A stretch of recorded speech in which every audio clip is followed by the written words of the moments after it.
Hello YouTube, it's Tyriel here. Today I want to talk about an interesting phenomenon that I noticed during my time as a tutor. Among all these years, I have been working with families across all kinds of social classes, from families poor as having a living space no larger than 20 square meters, to families whose parents are either high government officials or company high position officers. Now, what really caught my attention is that when it's a white family, most of them do not own a luxury brand vehicle.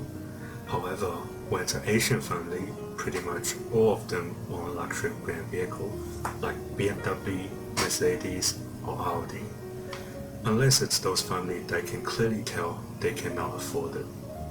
I always wondered why it happens, and as a Chinese Australian, I think I might have some insight into this. Many of you might be aware of those absurd times when people camp outside of Apple Store for days, just for getting a brand new iPhone. Now, among all these people who line up for it, mostly are Chinese. In fact, Chinese are so possessed with iPhone that they will travel to another country just for getting it. Some of them are willing to pay way more just to get the iPhone on its first day of release, even if that means they have to eat instant noodles for every meal for the next 12 months, or selling their kidneys or their bodies. Well, that depends on whether you're a guy or a girl. But why? You see, in China, they have fake iPhone, but not fake HTC, not fake Sony, or fake Nexus.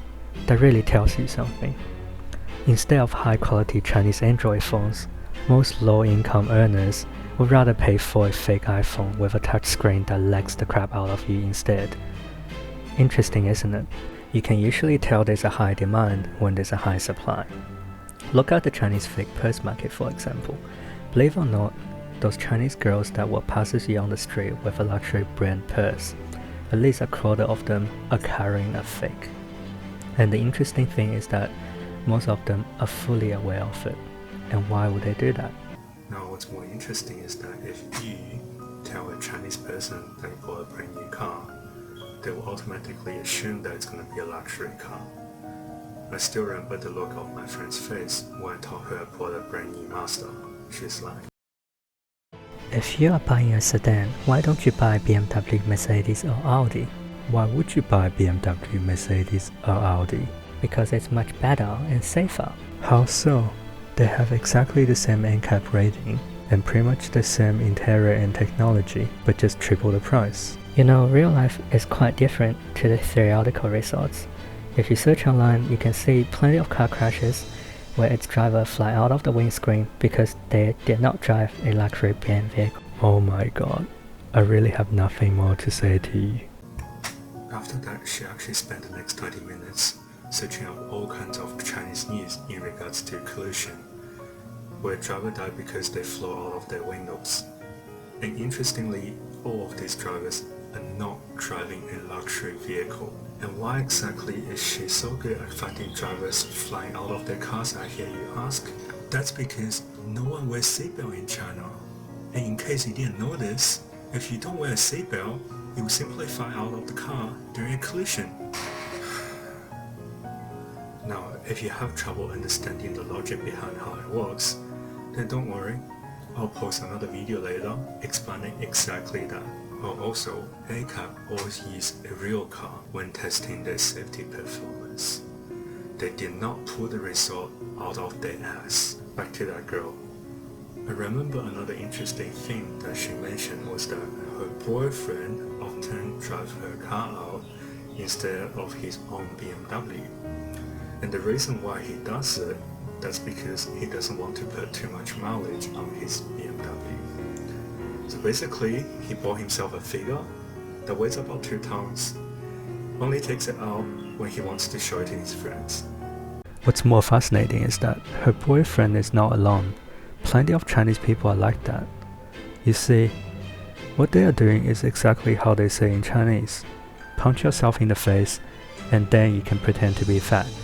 It is almost like a Chinese tradition to prioritize your appearance. You will be the odd one if you don't follow.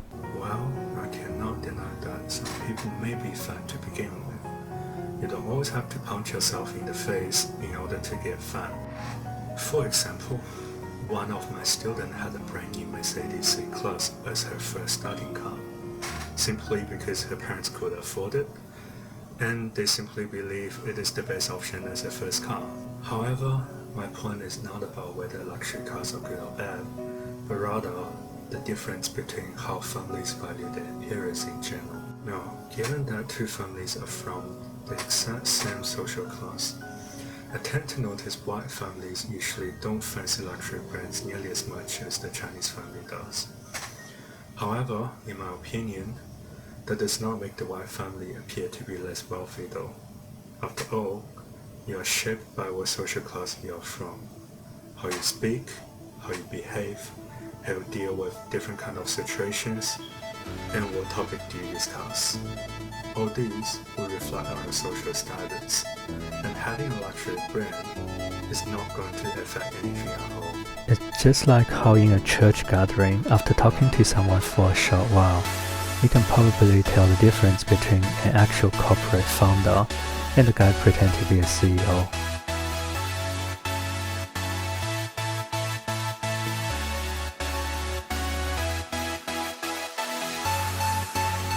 What do you think?